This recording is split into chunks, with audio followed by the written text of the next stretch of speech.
राम राम सभी को। मेरा नाम आनंद कुमार है। तो सबसे पहले मैं आपको अपने बारे में बता दूं। मैं सीजीएल 23 से सिलेक्टेड हूं सीबीआई सब इंस्पेक्टर पे। तो आज मैं आपको कराऊंगा एसएससी सीजीएल प्रीलिम्स में जितने शिफ्ट में जितने सारे क्वेश्चन पूछे गए हैं उनके सारे सॉल्यूशन। ठीक है। तो क्योंकि सीजीएल 25 आ रहा है और सीजीएल 25 के लिए प्रीवियस ईयर क्वेश्चन बहुत ज़्यादा इंपॉर्टेंट है। तो अगर आप ये 36 शिफ्ट कर लेते हो तो आपके बहुत ज़्यादा चांसेस हैं कि आप सारे सॉल्व कर लोगे वहाँ पे। ठीक है। तो स्टार्ट करते हैं पहला क्वेश्चन से। देखते हैं। द फर्स्ट क्वेश्चन इज, इसमें बोला गया cosec theta is equal to 5/3, then evaluate sec square theta -1 into cot square theta into 1 plus cot square theta. हमें कॉसेक थीटा का वैल्यू दिया हुआ है और हमें जो पूछा गया है वो निकालना है। ठीक है। तो पहले हमारा अप्रोच क्या रहेगा कि जैसे इतना बड़ा दिया हुआ है ये वैल्यू निकालने के लिए, तो हम इसको सिंप्लीफाई कर लेते हैं और सिंप्लीफाई करने के बाद हम कॉसेक थीटा का वैल्यू पुट कर देंगे तो हमारा यहाँ से कॉसेक थीटा वैल्यू निकल जाएगा। ठीक है। तो चलिए स्टार्ट करते हैं। जैसे आपको फॉर्मूला पता होगा, आपने पढ़ा होगा ट्रिग्नोमेट्री में, sec square theta minus tan square theta is equal to 1। ठीक है, ये तो आपने पढ़ा होगा। और एक और फॉर्मूला होता है cosec square theta minus cosec square theta, sorry cosec square theta minus cot square theta is equal to 1। ठीक है। तो यहाँ से देखो, मैं 1 को इधर ले आऊंगा तो टेन स्क्वायर थीटा यहाँ आ जाएगा। और ये अगर कॉट स्क्वायर थीटा को यहाँ ले आऊंगा तो 1 प्लस कॉट स्क्वायर थीटा का वैल्यू कॉसेक स्क्वायर थीटा निकल जाएगा। ठीक है। तो ये वैल्यू हम इस पे पुट कर देते हैं। ठीक है। तो सेक स्क्वायर थीटा -1 क्या हो जाएगा, tan square theta into cot square theta तो दिया हुआ हमारा into 1 plus cot square theta. 1 plus cot square theta क्या, 1 इधर है, कॉट स्क्वायर थीटा को मैं यहाँ से यहाँ ले जाऊंगा तो 1 प्लस कॉट स्क्वायर थीटा हो जाएगा। तो उसका वैल्यू क्या हो जाएगा, cosec square theta, cosec square theta. ठीक है। अब देखिए, अब हमें ये भी पता है कि tan theta into cot theta is equal to 1 होता है। ठीक है। Tan theta into cot theta is equal to 1 होता है, ये आपने पढ़ा होगा ट्रिग्नोमेट्री में। तो यहाँ पे देखो ये क्या है, tan square theta into cot square theta. तो इसे हम ऐसे भी तो लिख सकते हैं, tan theta into cot theta का whole square into cosec square theta. तो tan theta into cot theta क्या है हमारा, 1 है, तो हम यहाँ 1 पुट कर देंगे। और यहाँ पे देखो, यहाँ पे क्या है, कॉसेक स्क्वायर थीटा। तो कॉसेक थीटा का वैल्यू क्या है, 5/3। तो ये क्या है, 5/3 का होल स्क्वायर। तो यहाँ से वैल्यू हमारा आएगा 25/9। ठीक है। तो ये हमारा आंसर हमारा सही हो जाएगा। चलिए हम सेकेंड क्वेश्चन पे आते हैं। इसमें देखिए क्या बोला गया, the value of cos square 29 plus cos square 61 is. Cos square 29 plus cos square 61 का मान ज्ञात कीजिए। ठीक है। तो यहाँ पे देखिए, यहाँ पे आपने ट्रिग्नोमेट्री में ये भी फॉर्मूला पढ़ा होगा कि cos square A plus cos square B is equal to 1। Cos square A plus cos square B is equal to 1 अगर कंडीशन ये है कि A plus B is equal to 90 degree. अगर ए प्लस बी का value 90 degree आता है, ठीक है, तो cos square A plus cos square B का वैल्यू क्या होता है, 1। तो यहाँ पे देखो, यहाँ पे हमारा क्या पूछा गया, cos square 29 plus cos square 61। तो आप मान लो 29 की जगह ये जोड़ रख लो और 61 की जगह बी। तो ये दोनों का सम करके देखो, सम करके कितना आ रहा है, 61 प्लस 29 बराबर 90 आ रहा है। तो यहाँ पे क्या फॉर्मूला में क्या है, अगर ए प्लस बी का वैल्यू ए प्लस बी को जोड़ने पे अगर 90 डिग्री आ रहा है तो हम cos square A plus cos square B equal to 1। तो ये तो बहुत सिंपल था। तो यहाँ पे cos square 29 plus cos square 61, cos square 29 plus cos square 61 is equal to 1 हो जाएगा। ठीक है, ये सिंपल था बहुत। ये तो डायरेक्ट फॉर्मूला पे पुट करना था। ठीक। चलिए हम थर्ड क्वेश्चन पे आते हैं।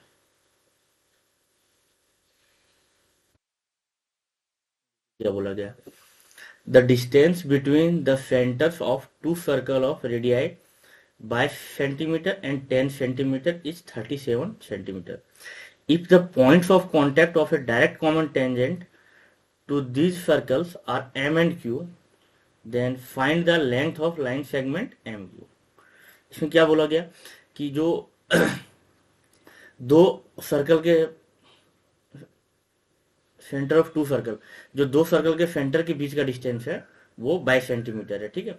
और जो दोनों सर्कल का रेडियाई है, एक का 10 सेंटीमीटर है, एक का 30, सॉरी, जो रेडियाई है वो 22 सेंटीमीटर है एक का, और 10 सेंटीमीटर, और जो दोनों के सेंटर का डिफरेंस है वो है 37 सेंटीमीटर। तो जो दोनों सर्कल के पॉइंट ऑफ कांटेक्ट का है मुझे उसका डिस्टेंस मुझे निकालना है, ठीक है। तो यहाँ पे देखिए मैं आपको फिगर से बताता हूँ तो आपको ज्यादा क्लियर हो जाएगा। मान लो एक सर्कल है, एक सर्कल ये हो गया और एक सर्कल ये हो गया, ठीक है। इसका रेडियाई क्या है 22 सेंटीमीटर, और इसका रेडियाई क्या है 10 सेंटीमीटर, ठीक है। इसका रेडियाई ये, और यहाँ पे क्या, ये सेंटर टू सेंटर डिफरेंस क्या है, हाँ, ये इस सर्कल का सेंटर और इस सर्कल का सेंटर के बीच का डिस्टेंस क्या है 37 सेंटीमीटर, ठीक है। तो मुझे पूछा क्या गया, if the point of contact of A direct common tangent, तो ये देखो ये यहाँ से कांटेक्ट होगा और यहाँ से कांटेक्ट होगा, तो ये क्या कहलाएगा मुझे डायरेक्ट कॉमन टेंजेंट। ये क्या है डायरेक्ट कॉमन टेंजेंट, ये डायरेक्ट कॉमन टेंजेंट है, ठीक है। तो यहाँ पे देखो ये रेडियाई क्या है तुम्हारा 22, और ये है आपका 10 सेंटीमीटर, ठीक है। तो हमें डायरेक्ट कॉमन टेंजेंट के, तो आपने फॉर्मूला पढ़ा होगा डायरेक्ट कॉमन टेंजेंट का। तो डायरेक्ट कॉमन टेंजेंट क्या होता है, under root D square minus R1 minus R2 का होल स्क्वायर। इसको हम R1 मान लेते हैं और इसको R2 मान लेते हैं, ठीक है। और जो डायरेक्ट कॉमन टेंजेंट है वो क्या है, ये M पॉइंट पे टच कर रहा है इस पे, और ये Q पॉइंट पे टच कर रहा है, तो हमें MQ का डिस्टेंस निकालना है। तो डायरेक्ट कॉमन टेंजेंट क्या हो जाएगा MQ is equal to D, क्या है डी, जो हमारा ये है दो सर्कल के सेंटर के बीच के जो डिस्टेंस है उसे हम डी बोलते हैं, ठीक है। तो ये हमारा क्या है डी है, तो डी के जगह वैल्यू पुट कर देंगे, ये हो जाएगा 37 का होल स्क्वायर माइनस R1 क्या है हमारा 22 माइनस R2 क्या है 10, इसका होल स्क्वायर, ठीक है। तो यहाँ पे देखो, यहाँ पे आप कैलकुलेट कर लेते हैं, ये क्या हो जाएगा 37 का होल स्क्वायर माइनस ये 22 माइनस 10 12 का होल स्क्वायर। अब यहाँ से निकाल लो, ये देखो ए स्क्वायर माइनस बी स्क्वायर में के फॉर्म में हो गया। तो ए स्क्वायर माइनस बी स्क्वायर का फॉर्मूला आपने पढ़ा होगा ए plus B into A minus B. तो यहाँ पे देखो ये बी इसको मान लेते हैं, तो 37 minus 12 is equal to 25 into A minus B into A plus B, 37 plus 12 is equal to 49। तो यहाँ से हो जाएगा 5, ये अगर बाहर निकलेगा अंडर रूट का तो, और ये हो जाएगा 7, दैट इज 35 आंसर, ठीक है। अब यहाँ 35 हमारा क्या है ऑप्शन ये में, ठीक। तो बस आपको फॉर्मूला पता होना चाहिए, इसमें कुछ भी नहीं था। अगर आपको फॉर्मूला पता है तो आप डायरेक्टली वैल्यू पुट कर सकते हो, ठीक है। और देखो ऐसे ऐसे क्वेश्चन प्रीवियस ईयर में पूछे गए हैं। चलिए अब नेक्स्ट क्वेश्चन पे आते हैं। देखिए इसमें क्या बोल रहा है, Rajesh in his printing press got an order to print some books, out of which he completed 17 by 27 of the order in 34 days. In how many days did he complete the entire order of printing? क्या बोला गया, राजेश को printing press में एक order उसमें मिलता है book print करने का, ठीक है, इन 34 डेज, मतलब 34 दिन में उसे बुक प्रिंट करने का ये ऑर्डर मिलता है, सॉरी उसमें बुक प्रिंट करने का ऑर्डर मिलता है, बट वो जो अगर 17/27 जो ऑर्डर है वो 34 डे में कंप्लीट करता है। तो इसमें बोला गया कि पूरा ऑर्डर वह कब कितने दिनों में कंप्लीट कर लेगा। जैसे देखो यहाँ पे आते हैं हम, इसमें क्या बोला गया है कि 17/27 जो ऑर्डर है वो कितना दिन में कंप्लीट करता है 30/डेज, 34 डेज, ठीक है। तो इसे क्या समझ रहे हो, इसका मतलब कि अगर कोई 27 काम है, ठीक है, अगर 27 काम है तो वो उसका 17 काम कितने दिनों में कर लेता है, 34 दिनों में, ठीक है। तो 27 काम कितने दिनों में कर लेगा, तो ये आपने यूनिटरी मेथड पढ़ा होगा, तो उसी से हम डायरेक्ट इसे सॉल्व कर लेंगे। जैसे देखो, मान लो ये 17 यूनिट काम है, ठीक है, इसे ऐसे यूनिट मान लो, जैसे 17 यूनिट है, 17 मान लो, टोटल ये क्या है 27 यूनिट, उसमें क्या है 17 यूनिट काम करता है 34 दिन में। तो मान लो 17 यूनिट कितने दिनों में काम कर रहा है, 34 डेज में, ठीक है। तो एक यूनिट कितने दिनों में करेगा, 34/17 दिनों में। अगर 17 दिनों में 34 काम कर रहा है तो एक यूनिट काम कितने दिनों में करेगा, 34/17 मतलब 2 दिनों में। तो हमें क्या पूछा गया, 27 यूनिट कितने दिनों में करेगा। तो यहाँ पे क्या इसे काटेंगे तो कितना 2 आ जाएगा, इंटू 27, दैट इज 54 डेज, ठीक है। तो ये आंसर हमारा भी हो गया। चलिए अब नेक्स्ट क्वेश्चन पे आते हैं।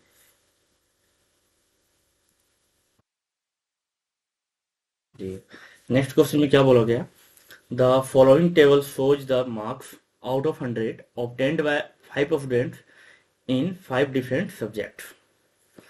इसमें क्या है, एक चार्ट शो किया है, इसमें पांच पांच स्टूडेंट हैं और 5 सब्जेक्ट में अलग अलग नंबर लाए हैं, ठीक है। तो इसमें पूछा क्या गया, who obtain 79% mark in all the subject taken together. अगर सारे सब्जेक्ट का नंबर जोड़ ले तो कौन 79% मार्क्स लाया है, ठीक है। तो चलिए देखते हैं इसमें क्या करना पड़ेगा, मुझे एक एक करके सारे का नंबर जोड़ना पड़ेगा, फिर सारे का परसेंटेज निकालना पड़ेगा, फिर पता चलेगा कौन सा स्टूडेंट है जिसने 79% हॉल में लाया है, ठीक है। तो चलिए मैं देख लेता हूँ, मान लो अगर मैं तरुण का देखता हूँ कि तरुण के कितने नंबर है, तरुण, ठीक है। तो यहाँ से देखो जोड़ लो, 65, 80, 75, 85 एंड 90। तो यहाँ पे देख लो, 6, 8, 6, 14, 7, 21, 8, 29, 9, 38, 380 हो गए। और 5, 5, 10, 5, 15 ऐसे जोड़ लेंगे, ठीक है, ऐसे सम कर लेंगे। दैट इज ये क्या हो जाएगा 395। ये 395 हो गए। तो इसका परसेंटेज निकालने के लिए क्या करेंगे, ये जो नंबर लाया है इसने, ये क्या आउट ऑफ 100 लाया है, तो आउट ऑफ 100 इसमें लाया, आउट ऑफ 100 इसमें लाया, आउट ऑफ 100 इसमें लाया, आउट ऑफ 100 इसमें लाया, आउट ऑफ 100 इसमें लाया। तो टोटल मार्क्स कितने हो जाएंगे, 1, 2, 3, 4, 5, 500, ठीक है, 500 नंबर हो जाएंगे। और परसेंटेज निकालने के लिए क्या करेंगे हम, कोई परसेंटेज निकालते हैं तो आपने परसेंटेज में पढ़ा हुआ, इंटू 100 से मल्टीप्लाई करते हैं, ठीक है। तो ये 20 खत्म हो जाएगा, और यहाँ से कितना हो जाएगा 5, 7 जा 35 एंड बाकी कितना बच गया 4, तो 5, 9 जा 45, ठीक है। तो यहाँ से हमारे आ गए 79%। इसमें क्या पूछा गया है, who obtain 79% mark in all the subject taken together, ठीक है। तो ये हमारा आंसर हो जाएगा। एक बार सम कर लेते फिर से, 6, 8 से 14, 7, 21, 8, 29, 9, 38, ठीक है। और 5, 10, 15, 395, 79%, ठीक। तो यहाँ से हमारा आ गया 79%। तो आंसर क्या हो जाएगा, तरुण, तरुण हो जाएगा। अब जैसे देखो, अगर मैं दूसरे दूसरे का नंबर जोड़ता हूँ रोहित का, तो इसका 79% नहीं आ रहा होगा, हमारा पहले ऑप्शन से पहले वाले से ही निकल गया। तो ये तो बहुत इजी हो गया, एग्जाम में भी टाइम बच जाएगा हमारा। ये देखो 6, 60, 70, 7 से 13, 8, 21, 8, 29, 9, 38, 380 हो गया। और 9, 6, 15 और 8, 23, 4, 27, ये हो जाएगा हमारा 407। 407 कितने में नंबर, हमारा टोटल मार्क्स कितने हैं 500 इंटू 100, 2 जीरो यहाँ से चला जाएगा, ये 5, 8 या 40, 5, 1 जा 5 इंटू 4, 1.4% आएगा, ठीक है। तो ये हमारा आंसर है। नहीं, हमें क्या पूछा गया है, 79% मार्क्स ओवरऑल मिला के, ठीक है। तो ऐसे आगे भी निकालोगे आप तो ऐसे ही अलग अलग सा आएगा, तो वो आप निकाल लेना। बट देखो जब हमारा आंसर पहले को जोड़ के ही निकल गया तो इजी हो गया हमारे लिए, ठीक है। चलिए नेक्स्ट क्वेश्चन देखते हैं हम।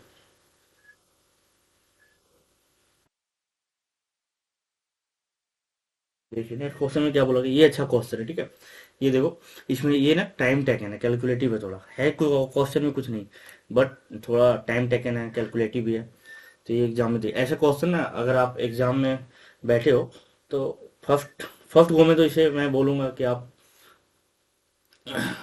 हटा के ही चलना, सेकंड गो में इसे आप अटेम्प्ट करना, ठीक है। चलिए देखते हैं सेकंड, ये इस क्वेश्चन में क्या बोला गया है। Mohan borrows a sum of 4,22,092 at the rate of 20% per annum simple interest. At the end of first year he repays 21,679 towards return of principal amount borrowed. If Mohan clear all pending dues at the end of the second year, including interest payment that accrued during the first year, how much does he pay at the end of second year, ठीक है। तो देखिए क्या बोला गया, वो 4,22,000 किसी से उधार लेता है, ठीक है, 20% के रेट पे, और पहले साल के एंड में वो 21,679 रुपये उसे रिटर्न दे देता है, प्रिंसिपल अमाउंट। क्योंकि यहाँ पे सिंपल इंटरेस्ट है तो हम प्रिंसिपल अमाउंट पे सारा चीज कैलकुलेट करेंगे। तो 21,679 वो रिटर्न कर देता है। इसमें इसके बाद बोला गया है, अगर मोहन सारे जितने भी ड्यूज है वो सेकेंड ईयर में, दूसरे ईयर में क्लियर करता है, ठीक है, इंक्लूडिंग इंटरेस्ट पेमेंट, जितने भी इंटरेस्ट प्लस प्रिंसिपल, ये दोनों सेकेंड ईयर के बाद सारे क्लियर कर देते हैं। तो इसमें बोला गया कि जो दूसरे साल में वो कितने पैसे देंगे तभी जाके क्लियर होगा, ठीक है। तो यहाँ पे देखिए, देखते हैं ये किसने कितने लिए, 4,22,092, ठीक है, एट द रेट ऑफ 20%। तो यहाँ पे देखो आप, 20% के रेट पे लिया है, मतलब एक साल का इंटरेस्ट क्या है, 20%। तो हम पहले साल का इंटरेस्ट निकालेंगे, 20% कितना होता है, 20% कितना होता है, 1/5, ये आपने पढ़ा होगा सिंपल इंटरेस्ट में। तो यहाँ से देखो, यहाँ से हम इंटरेस्ट कैलकुलेट कर लेंगे। तो ये क्या हो जाएगा, ये 5 8 या 40, 5 4 या 20, 5 4 या 20, 5 1 या 5, और 4 बच के 42, 5 8 या 40, 5 8 या 40, और 20, 5 4 या 40। तो ये 5 4 या 20, ठीक है। तो ये हमारा इंटरेस्ट हो गया पहले साल का इंटरेस्ट हमारा ये होगा, ये क्या है हमारा first year interest, first year interest. तो देखिए यहाँ पे क्या बोलोगे, सिंपल इंटरेस्ट। तो सिंपल इंटरेस्ट में क्या होता है ना, जब भी आपका जो इंटरेस्ट लगता है वो प्रिंसिपल पे लगता है, कभी इंटरेस्ट पे इंटरेस्ट नहीं लगता। कंपाउंड इंटरेस्ट में क्या होता है, आपका principal plus simple interest, principal plus interest पे हमारा इंटरेस्ट लगता है, ठीक है। लेकिन इसमें हमारा केवल प्रिंसिपल पे लगता है। तो इसमें क्या बोला गया, at the end of first year उसने 21,679 रुपया रिटर्न कर दिया, ठीक है। तो हमारा प्रिंसिपल अमाउंट क्या था, ये तो हमारा प्रिंसिपल था टोटल जितने उसने उधार लिया था, ये हमारा ये था। तो इसमें हम 21,679 माइनस कर देंगे, तो हमारा कितना बच गया, 9, 12 में 9 जाएगा 3, और इधर 1, इधर 4, इधर 1, इधर 0, इधर इतना, ठीक है। एक मिनट फिर से देख लेते हैं, ये 12 में 9, 8 में 7, 1, 10 में 6, 4, और एक में कि यहाँ पे 0 आ जाएगा, ठीक है। ये मैंने गलत कैलकुलेट किया, 4,00,413। ये हमारा क्या है, फर्स्ट ईयर के पहले ईयर के एंड में बचता है इतना, रीपे करने, ये पे करने के बाद हमारा ये इतना पेमेंट होता है, इतना पे at end of first year. तो हमारा प्रिंसिपल कितना बच गया, 4,04,13, ठीक है। अब हमारा जो सेकेंड ईयर में हो, इस पे इंटरेस्ट लगेगा, ठीक है, इस पे इंटरेस्ट लगेगा। सेकेंड ईयर में क्या, हमें प्रिंसिपल पे जो रिमेनिंग प्रिंसिपल है,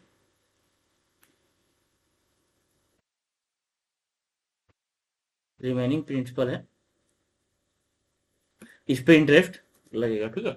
और जो हमारा इंटरेस्ट है उस पर कोई भी इंटरेस्ट नहीं लगेगा, क्योंकि ये हमारा सिंपल इंटरेस्ट है, सिंपल इंटरेस्ट पे इंटरेस्ट नहीं लगता है, ठीक है। तो हम सेकेंड ईयर का कैलकुलेट कर लेते हैं। सेकेंड ईयर क्या है, सेकेंड ईयर में भी बोला 20% ही लगता है, क्योंकि इंटरेस्ट तो सेम है पहले ईयर में मान लो या दूसरे ईयर में।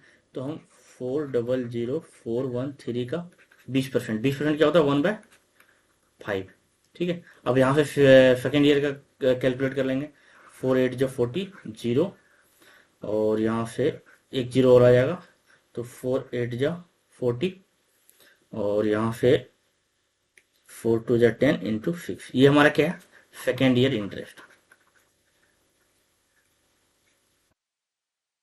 सेकेंड ईयर इंटरेस्ट आ गया। ठीक है, तो इसमें बोला गया है कि वो दूसरे साल के लास्ट में कितना पेमेंट करेगा टोटल। तो इसने अभी तक पे क्या किया था, ये पे किया था, pay at end of first year. तो हमारे पास कितना बच गया, एक तो ये अमाउंट बच गया, एक तो ये अमाउंट बच गया 400413, ये अमाउंट बच गया।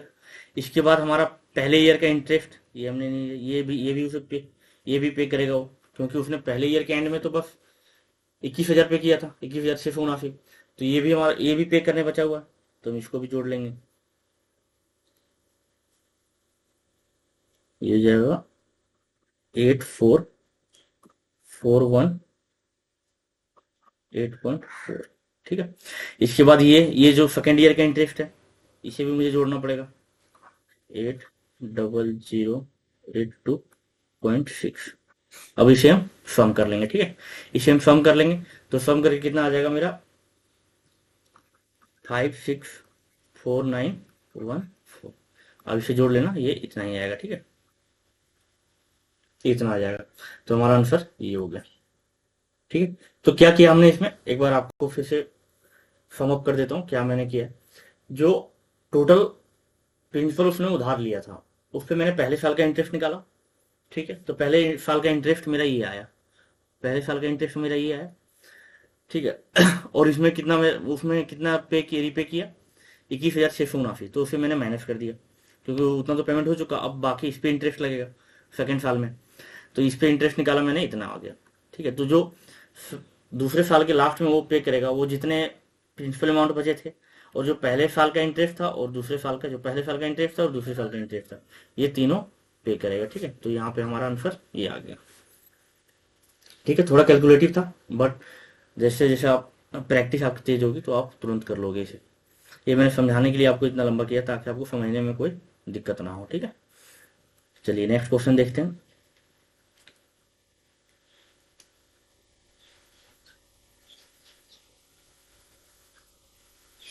नेक्स्ट क्वेश्चन देखिए क्या बोला गया, which of the following statements is sufficient to conclude that two triangles are congruent.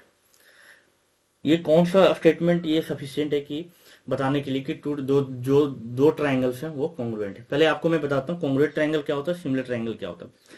Congruent क्या होते हैं, मान लो एक ट्रायंगल है, ठीक है, और यहाँ पे एक कोई और ट्रायंगल है। तो कॉन्ग्रुएंट ट्रायंगल ये हो गया कि आपका ये तीनों साइड इक्वल होंगे, इस ट्रायंगल के तीनों साइड और तीनों एंगल, और इस ट्रायंगल के तीनों साइड और तीनों एंगल इक्वल होंगे, तभी ये कॉन्ग्रुएंट कर रहा है, और ये कॉन्ग्रुएंट का साइन है। ठीक है, एक होता है सिमिलर ट्रायंगल, एक होता है आपका सिमिलर ट्रायंगल। सिमिलर ट्रायंगल में क्या होता है कि आपका एंगल सेम होगा, इसमें क्या होता है एंगल सेम होता है। ठीक है, बट साइड वाइड सेम नहीं होता। तो ये दिखते हैं सिमिलर, बट पूरा पूरा इक्वल नहीं होता। ठीक है, ये इसी टाइप का एंगल सेम होता है। तो मान लो ये 30 एंगल, ये भी 30 एंगल, लेकिन इसका साइड थोड़ा बड़ा है, तो इस टाइप का इसे बोलते हैं हम सिमिलर ट्रायंगल। ठीक है, और सिमिलर का साइन हम इसे शो करते हैं। ये हमारा क्या है, सिमिलर ट्रायंगल, और ये हमारा क्या है,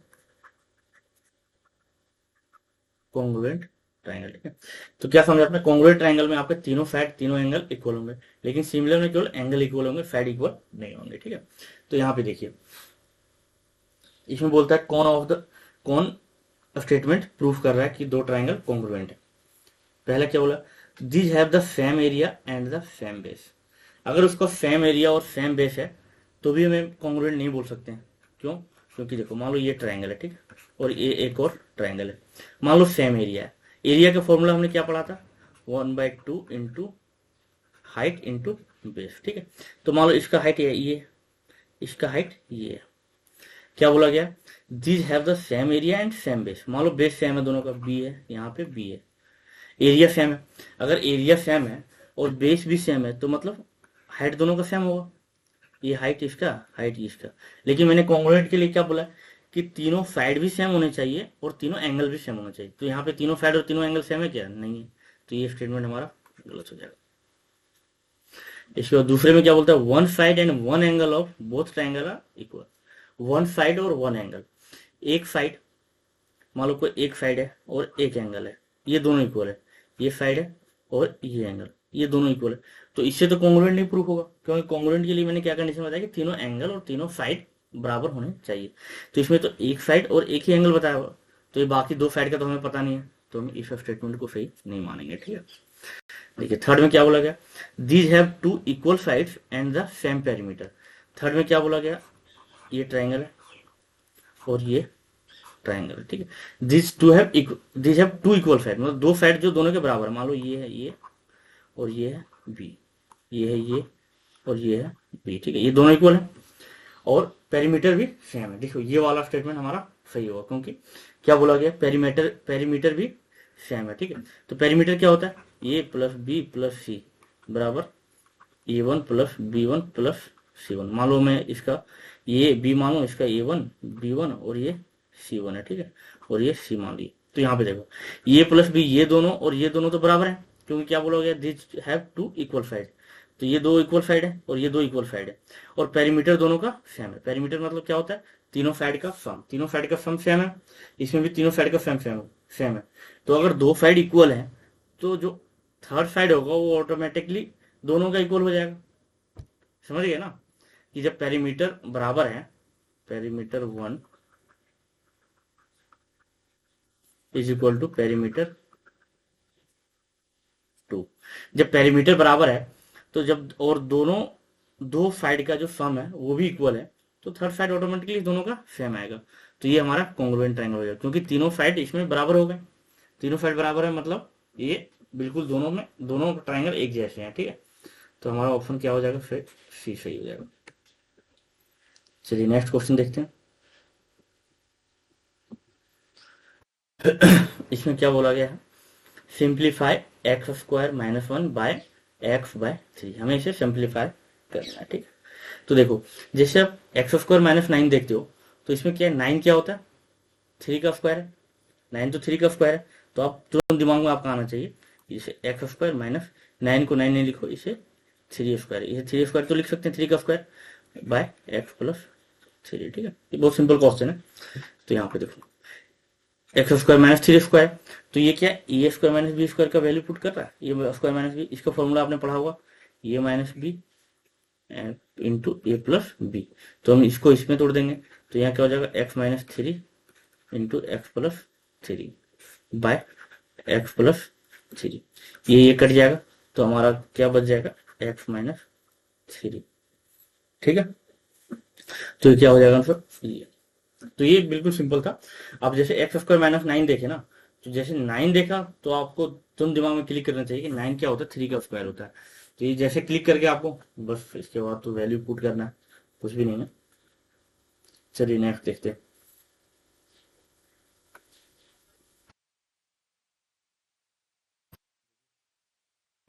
ये क्वेश्चन का फॉर्मूला ना आपको मैंने शुरू में बताया था, सेकंड क्वेश्चन में, जो cos square A plus cos square B is equal to one if A plus B is equal to 90, ये इसी पे पुट होगा। ठीक है, यहाँ पे देखिए क्या बोला गया, the value of sine square 30 minus sine square 40 plus sine square 45 minus sine square 55 minus sine square 35 plus sine square 45 minus sine square 50 plus sine square 60, इसका हमें वैल्यू निकालना है। ठीक, तो यहाँ पे देखिए मैंने क्या बताया था आपको सेकंड क्वेश्चन में, cos square A plus cos square B is equal to one if, अगर ए प्लस बी को जोड़ के हमें 90 मिलता है तो। ठीक है, तो ऐसे एक और फॉर्मूला होता है, sine square A plus sine square B is equal to one अगर ए प्लस बी 90, अगर ए प्लस बी 90 है दोनों को जोड़ के, तो sine square A plus sine square B equal to one होता है, ये आपने ट्रिगो में पढ़ा होगा। ठीक है, तो यहाँ पे देखिए अगर मैं इस साइन को लेता हूं और यहाँ पे इस साइन को लेता हूं, तो हमारा क्या 60 प्लस 30 90 हो जाएगा, तो sine square 30 plus sine square 60, ये दोनों एक साथ आ सकते हैं, तो sine square 30 plus sine square 60। चलिए इसको यहां ना लेके नीचे ले लेते हैं, ठीक है, ताकि एक ही में आ जाएगा, sine square 30 plus sine square 60, ये क्या 60-30-90 हो गया। तो यहाँ पे क्या मैंने आपको क्या बताया, sine square A plus sine square B equal to 1, अगर ए प्लस बी 90 हो गया तो यहाँ पे 1 आ जाएगा इसका। चलिए ऐसे पेयर और ढूंढ लेते हैं, ठीक है। तो यहाँ पे देखो ये 40 है और ये 50 है, ये 40 है और ये 50 है, तो ये 90 हो जाएगा। तो हम इस दोनों पेयर को ले लेते हैं, तो माइनस हम बाहर ले लेते हैं। तो यहाँ पे क्या हो जाएगा, sine square 40 plus sine square 50। ये मैंने माइनस बाहर ले लिया, ठीक है। जैसे माइनस बाहर ले लिया, अब जैसे ब्रैकेट खोलोगे आप तो minus sine square 40 minus sine square 50 आ जाएगा, सेम वैल्यू आ जाएगा। तो हमारे ये दोनों। अब देखिए हम दूसरा पेयर ढूंढते हैं, ठीक है। यहाँ पे देखो 45 और ये 45, ये क्या 45-45-90, तो हम इस दोनों पेयर को एक साथ रख सकते हैं, ठीक है। तो यहाँ पे देखो plus sine square 45 plus sine square 45, ये दोनों पेयर एक साथ आ जाएगा, क्योंकि 45-45-90 है। और जैसे 90 होता है तैसे हम ये वाला फॉर्मूला इम्प्लीमेंट कर देंगे, ठीक है। चलिए ये पेयर हमने लिख लिया, इसको डॉट डॉट से कर देते हैं। और सॉरी ये पेयर तो हमने ले लिया था ना, साइन स्क्वायर 45 साइन स्क्वायर 45। अब हमारे पास क्या बचा, साइन स्क्वायर 55 साइन स्क्वायर 35। अब ये दोनों का सम करो, 55 प्लस 35 कितने हो जाएंगे, 90 हो जाएंगे। तो ये दोनों को हम साथ में लिख सकते हैं। तो ये माइनस हम बाहर निकाल लेते हैं, तो ये हो जाएगा sine square 55 plus sine square 35, ठीक। अब देखो, अब मैंने इसको एक साथ लिख लिया, ये आपको समझाने के लिए मैंने लिखा। लेकिन अगर आप ऐसे एग्जाम में कर रहे हो ना तो आप डायरेक्ट ऐसे करोगे, sine square 30 plus sine square 60, ये 1 हो जाएगा। 40 प्लस 50 ये 1 हो जाएगा। तो ऐसे करके आप तुरंत कैलकुलेट कर लोगे, ठीक है। तो ये देखो इसका वैल्यू क्या हो जाएगा, 1 हो जाएगा। यहाँ पे क्या माइनस है, और इसका वैल्यू क्या हो जाएगा, इसका भी 1 हो जाएगा, क्योंकि ये प्लस भी क्या है 90 है, तो इसका 1 होगा। प्लस इसका क्या हो जाएगा, 1 होगा। प्लस इसका sine square 55 plus sine square 35, ये भी क्या 90 हो रहा है, तो ये की 1 होगा। तो यहाँ देखो ये -1 प्लस 1 कट गया, -1 प्लस 1 कट गया, तो हमारा वैल्यू क्या हो जाएगा, जी, ठीक है। तो हमारा आंसर हो गया 0। ये सिंपल था। अगर आप एग्जाम में हो ना तो आप देखते ही सॉल्व कर दोगे इसे, ऐसे ऑरली सॉल्व कर दोगे। साइन स्क्वायर 30 90, यहाँ से 1 वैल्यू पुट कर दोगे, यहाँ -1 ये कट जाएगा। ऐसे करते करते आप बहुत जल्दी इसे सॉल्व कर दोगे। ये मैंने इतना लंबा आपको समझाने के लिए बताया, ठीक है, ताकि आप इजीली समझ जाओ कि हुआ क्या है। चलिए अब नेक्स्ट क्वेश्चन देखते हैं। देखिए इसमें क्या बोला गया कि in a circular race of 840 metre A and B start running in the same direction at the same time from the same point at the speeds of 6 metre per second and 12 metre per second respectively. After how much time will they meet next. क्या होता है, कोई भी 840 metre का एक circular race है, ठीक है, 840 मीटर का सर्कुलर रेस है, और ये और बी दोनों सेम डायरेक्शन में सेम टाइम पे सेम पॉइंट से भागना स्टार्ट करते हैं। एक 6 मीटर पर सेकंड से भागता है, एक 12 मीटर पर सेकंड से भागता है। तो इसमें बोला गया कितने समय बाद दोनों मिलेंगे फिर, ठीक है। जैसे देखो आपको मैं फिगर से समझाता हूँ इसे। मान लो ये कोई सर्कुलर रेस है, ठीक है, ये सर्कुलर रेस है, ये 840 मीटर का है, ये 840 मीटर का सर्कुलर रेस है, ठीक है। ये 840 मीटर का सर्कुलर रेस है। अभी मान लो ये कोई पॉइंट है, ठीक है, यहाँ से ये भागना स्टार्ट करता है, ये भागता है कितने 6 मीटर पर सेकेंड, और यहीं से बी भागना स्टार्ट करता है और ये भागता है 12 मीटर पर सेकेंड से। तो बोलो कि जब ये भागते ये, क्योंकि इसकी स्पीड तेज है इसकी स्पीड स्लो है, तो मान लो ये अगर 2 राउंड लगा लेगा, एक राउंड लगाएगा तो ये आधा तक ही आएगा, तो ऐसे ही एक और लगा लेगा तो ये यहाँ तक आएगा, तो कहीं ना कहीं तो ये मीट करेंगे। तो बोला कि जब पहली बार मीट करेंगे तो कितने टाइम के बाद मिलेंगे, ठीक। तो यहाँ पे देखो इसमें क्या करना पड़ेगा, इसके लिए क्या करते हैं हम, पहले टोटल डिस्टेंस क्या है, total after how much time, कितने टाइम लगेगा, ठीक है, time is equal to total distance by relative speed. जो भी relative speed total distance by relative speed कर देंगे, तो कितना टाइम लगेगा, टोटल डिस्टेंस कितना है 840 मीटर, और रिलेटिव स्पीड क्या होता है, इसका 12 इसका 6 है, तो 12 माइनस 6 क्या हो जाएगा 840/6। तो ये हमारा इसको काटेंगे कितना हो जाएगा 6 और 6 4 24 10 सेकेंड, हमारा आंसर आ गया। ठीक है, तो 140 सेकेंड के बाद ये दोनों सेम पॉइंट पे मीट करेंगे। समझ आ गया होगा? चलिए नेक्स्ट देखते हैं। देखिए इसमें क्या बोला गया, let O be the centre of circle and AB and CD are two parallel chords on the same side of the radius. OP is perpendicular to AB and OQ is perpendicular to CD. If AB is equal to 10 and CD is equal to 24 and PQ is equal to 7 centimeter, then the diameter of the circle है। हमें क्या पूछा गया, circle का diameter, और बाकी हमें दो कोड दिया हुआ है और दोनों का लेंथ दिया हुआ है। इसके बाद क्या दिया गया हमें, PQ क्या है, वो क्यूज पे ओ पी क्यू का डिस्टेंस दिया हुआ। आपको फिगर में समझाते हैं तो अच्छे से समझ में आएगा। ठीक है, चलिए देखते हैं। मान लो कोई सर्कल है, ठीक है, कोई सर्कल है, ये आपका सेंटर हो गया, ये सेंटर हो गया। इसमें क्या बोला गया, A B and C D are two parallel कोड, दो पैरेलल कोड है और same side of radius, same side of radius, ये ना गलत है यहाँ पे, सेम साइड ऑफ रेडियस नहीं होगा, ये सेम साइड ऑफ सेंटर, मतलब सेंटर के एक ही साइड है, या तो दोनों इधर होंगे या तो दोनों इधर होंगे, किधर भी आप ले सकते हो। ठीक है, तो यहाँ पे देखो ये भी क्या दिया है हमारा 10, मान लो ये हमारा ये भी है, तो ये कितना दिया है 10 सेंटीमीटर। इसके बाद सीडी कितना दिया हुआ 24 सेंटीमीटर, ये मान लो मैंने सीडी मान लिया, ये सीडी है और इसका लेंथ क्या है 24 सेंटीमीटर।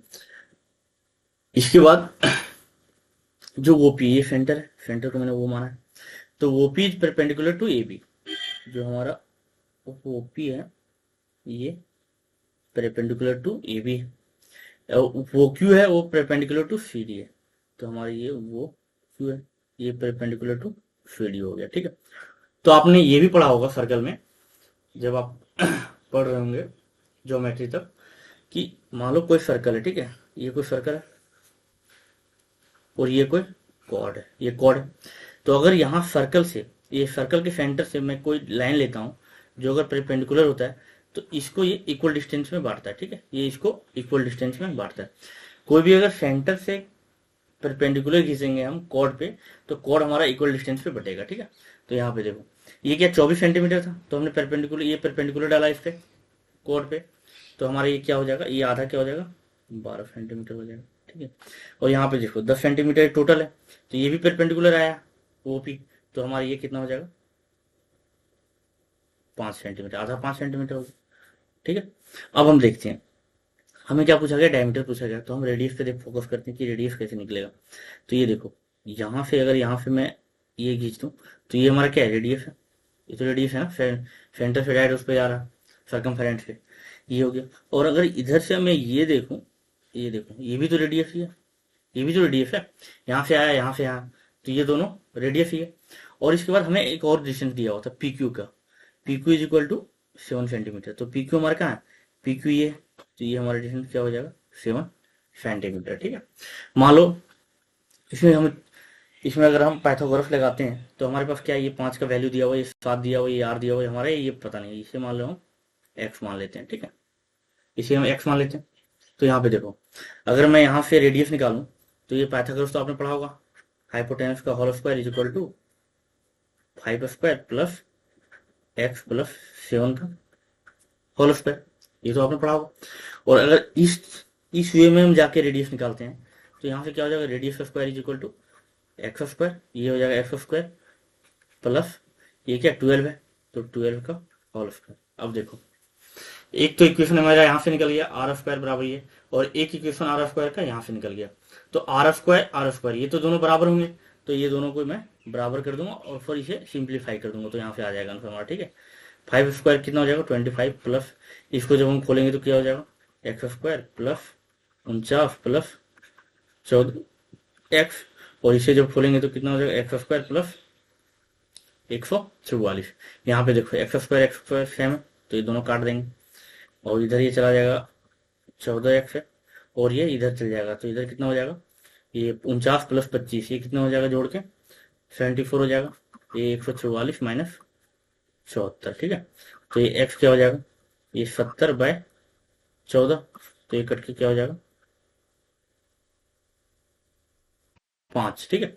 तो हमारा ये क्या निकला, एक्स का वैल्यू निकला, ये जो हमने एक्स माना था बीच का ये वैल्यू, ये हमारा क्या निकला 5, ठीक है। एक्स का वैल्यू 5 होगा।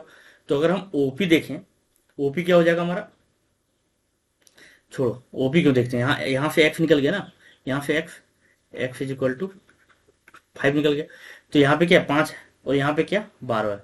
तो आपने पढ़ा होगा ट्रिपलेट होता है एक, ट्रिग्नोमेट्री में ट्रिपलेट पढ़ा होगा, तो जिसके 5 और 12 होते हैं उसके रेडियस क्या हो जाते हैं, उसके हाइपोटेनस क्या होते हैं 13, ठीक है। या तो फिर हम x का वैल्यू यहाँ भी पुट कर सकते हैं, इस वाले इक्वेशन में भी x का वैल्यू पुट कर सकते हैं। अगर आपको ये ट्रिपलेट पता है 5 12 13 तो इजीली हो जाएगा तुरंत। लेकिन अगर ट्रिपलेट पता नहीं है तो भी आप यहाँ से वैल्यू पुट करके निकाल सकते हो। जैसे R square is equal to X square क्या है, x5 है, तो ये 25 निकल गया प्लस ये 144 हो जाएगा। तो आर कितना हो जाएगा 169, ये कितना हो जाएगा 13 हो गया। आर इतना हो गया तो डायमीटर क्या हो जाएगा हमारा, डायमीटर रेडियस के डबल होता है, 2 × 13 equal to 26 centimetre, 26 centimetre answer हो गया, ठीक है। तो ये समझ आ गया होगा आपको, बहुत सिंपल वे में जाके आपको समझा रहा हूँ तो आपको, ताकि आपको इजीली समझ आ जाए, ठीक है। नहीं तो अगर आपको ऐसे शॉर्टकट से सॉल्व करो तो बहुत जल्दी सॉल्व हो जाएगा ये। चलिए नेक्स्ट देखते हैं। हाँ इसमें क्या बोला गया है, या grocer professes to sell rice at the cost price.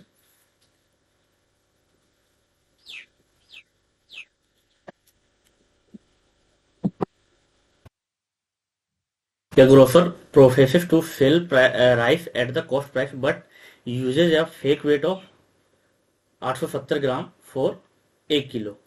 Find his profit percentage. क्या बोलता है कि जो कोई ग्रोसरी है, ठीक है, ग्रोसरी की कोई दुकान है, वो क्या दावा करता है कि मैं जो बेचूंगा राइस वो कॉस्ट प्राइस पे ही बेचूंगा, जो मेरा क्रय मूल्य है उस पे ही बेचूंगा। लेकिन वो क्या करता है वेट में घपला कर देता है, जिसमें 1 किलो का वजन करना उसमें 870 ग्राम का ही वेट करता है, ठीक है। तो उसका प्रॉफिट परसेंटेज निकालना है। तो इसके लिए क्या करेंगे हम, सिंपल देखो, ये उसने क्या करता है 870 ग्राम सेल करता है, एक्चुअल तो वही करता है, लेकिन उसे करना कितना चाहिए था 1000 ग्राम, 1000 ग्राम करना चाहिए था उसे, लेकिन वो क्या करता है 870 ग्राम ही सेल करता है। और जो जो कॉस्ट प्राइस पे सेल करता है, तो कॉस्ट प्राइस तो अलग है नहीं, ठीक है। तो यहाँ से उसका प्रॉफिट परसेंटेज निकालेंगे। देखो अगर 1000 ग्राम वो वेट दावा करता है लेकिन बेचता है कितना 870 ग्राम, तो अगर देखो तो उसका एक्चुअल कॉस्ट तो इस पे इतना ही पे लगा, 870 ग्राम पे उसका कॉस्ट लगा, और उसने प्राइस कितना लिया 1000 ग्राम का, ठीक है, ये 1000 ग्राम का, तो इसको हम सेलिंग प्राइस मान सकते हैं। जैसे उसने 870 ग्राम 870 ग्राम बेचा, ठीक है, उसने वेट तो एक्चुअल वेट तो 870 ग्राम, तो उसका जो कॉस्ट प्राइस होगा वो तो 870 ग्राम का ही लगा। लेकिन वो बोलता है कि वो क्या बोल रहा है कि जो मैं कॉस्ट प्राइस पे बेचूंगा, तो कॉस्ट प्राइस तो 1000 ग्राम का आता है। अगर आप कोई भी पैक कुछ भी ले रहे हो, चाहे कॉस्ट प्राइस तो 1000 ग्राम का कैलकुलेट होता है कि 10 रुपए किलो 50 रुपए किलो, लेकिन वो बेचता है कितना 870 ग्राम में बेचता है, ठीक है। तो उसका कॉस्ट प्राइस कितना इतना पड़ता है, लेकिन उसे पैसे कितने मिल जाते हैं इतने, तो हमारा प्रॉफिट परसेंटेज क्या हो जाएगा, ये देखो कितना प्रॉफिट, वो कितना प्रॉफिट कमा लेता है 130 ग्राम का प्रॉफिट कमा लेता है, ठीक है। तो प्रॉफिट परसेंटेज तो आपने पढ़ा होगा, profit profit by CP into 100। तो यहाँ पे देखो प्रॉफिट परसेंटेज निकालेंगे तो हमारा प्रॉफिट कितना है 130 ग्राम का है, ठीक है। और हमारा कॉस्ट प्राइस कितना पड़ता है 870 ग्राम का कॉस्ट प्राइस, क्योंकि उसने बेचा तो 870 ग्राम ही है, तो हमारा कॉस्ट कितना हो जाएगा 870, और परसेंटेज निकालने के लिए क्या 100 से मल्टीप्लाई करेंगे, तो ये 1010 चला गया। और इसे जब कैलकुलेट करेंगे आप, इसे जब डिवाइड करोगे तो ये हो जाएगा, ये 1 टाइम्स जाएगा, और इसके बाद आ जाएगा यहाँ पे आपका क्या वैल्यू आ जाएगा, इधर 13 इधर 13, तो ये आ गया आपका 1300 हो जाएगा 30 और 10 40 43, तो ये 1.4 और ये 942 परसेंट, ये आ जाएगा आपका। ठीक है, इसे जब डिवाइड करोगे 87 को 13 से, तो ये आ जाएगा आपका। ठीक है, चाहिए कितना प्रॉफिट अर्न कर रहा हो, 14.94% प्रॉफिट। तो जो उसने, देखो जो उसने वेट करा ना, एक्चुअल जो दिया, जो फेक वेट किया, तो कॉस्ट प्राइस तो उसी पे पड़ेगा, 870 ग्राम का ही उसे पैसे पड़ा, और लेकिन उसने बेचा 1 किलो बोल के। ठीक है, तो जो उसने पैसे लिए 1000 ग्राम के लिए, लेकिन उसे जो एक्चुअल कॉस्ट पड़ा वो 870 ग्राम का पड़ा, तो 130 ग्राम का उसे प्रॉफिट हुआ। तो ऐसे हम इसे कैलकुलेट कर लेंगे। ठीक है, चलिए नेक्स्ट देखते हैं। देखिए इसमें क्या बोला गया, the given table shows the percentage of marks obtained by 3 students in 3 different subjects in an institute. Maximum marks are given in the brackets. In order to pass the exam, a minimum of 105 marks are needed in history. How many students pass in the exam? ठीक है, तो कुछ तीनों student हैं, उसके 3 subject में number दिए हुए हैं। ठीक है, ये क्या है, परसेंटेज ऑफ मार्क्स दिया हुआ, ये क्या है, परसेंटेज ऑफ मार्क्स दिया हुआ। ठीक है, ये ध्यान रखना, परसेंटेज ऑफ मार्क्स नहीं दिया हुआ है, एक्चुअल मार्क्स नहीं दिया, ये परसेंटेज ऑफ मार्क्स है आउट ऑफ टोटल मार्क्स। ठीक है, तो इसमें बोला गया है how many students pass in the exam, कितने स्टूडेंट पास करते हैं एग्जाम में। ठीक है, 3 स्टूडेंट के नंबर दिए हैं, राम के नंबर क्या है, हिस्ट्री में इतने हैं, 175 के 54% है, 120 का, सॉरी 200 का 87% है, और इतना, और कितना पासिंग नंबर कितना चाहिए, 100, यहाँ देखो सॉरी, ये क्या, minimum of 105 marks are required needed in history, history में 105 चाहिए पास करने के लिए, तो हम केवल हिस्ट्री का ही देखते हैं। ठीक है, यहाँ पे दे दिया फिर, तो हमें ये दोनों को देखना ही नहीं, क्योंकि हिस्ट्री में 105 नंबर किसके हैं, जिसके भी 105 नंबर होंगे वो पास कर जाएंगे। ठीक है, तो यहाँ पे देखो राम का क्या 54% है, तो 175 का 54% आप निकालोगे, 175 का 54%। ठीक है, तो यहाँ तो ये 105 है तो कम आएगा, क्योंकि 50% कितना हो जाएगा, 175 का 50% हो जाएगा तुम्हारा आपका लगभग कितना हो जाएगा 50%, ये हो जाएगा 8 दूना 16 और ये 7 दूना 14, 87 के अप्रॉक्स हो जाएगा, 87.5 के अप्रॉक्स हो जाएगा, और 50% हो गया, और 4% कितना हो जाएगा, 4% लगभग हो जाएगा 1.75 इंटू 4, तो ये लगभग 7-8 के अप्रॉक्स होगा, 7-8 के, तो ये कुछ 95-96 के अप्रोक्स बन रहा होगा, तो ये हमारा 105 क्रॉस नहीं किया। फिर जब 54% क्रॉस नहीं किया तो 51% भी क्रॉस नहीं करेगा, क्योंकि 175 का 51% कितना कम ही होगा उससे, तो हमें लेकिन पास के लिए कितना चाहिए, 105 नंबर। ठीक है, तो हम ये वाले ठीक हो गए, 75%। देखो 175 के 75% क्या होगा, तो 75% क्या होता है, आपने ये परसेंटेज में पढ़ा होगा, 175 इंटू 3/4। ठीक है, तो ये देखो कैलकुलेट करके, 4 4 जा 16, और ये 4 3 जा 12, और 43.75 इंटू 3, यहाँ पे देखो 15 7 3 जा 21, 22 3 3 9 1 9 और 2 11, बाकी बच गया 1, और 4 3 जा 12 एंड 1 31, 131 नंबर हो रहे हैं। ठीक है, 131 नंबर बच रहे हैं, लेकिन उसे पास करने के लिए कितने चाहिए, 105 नंबर। ठीक है, तो ये क्या श्याम पास करेगा केवल, बाकी ये दोनों तो फेल कर जाएंगे, क्योंकि 105 नंबर से कम बन रहे हैं। ठीक है, तो कितने हो जाएंगे आंसर हमारे, डी 1 हो जाएगा। चलिए अब नेक्स्ट देखते हैं।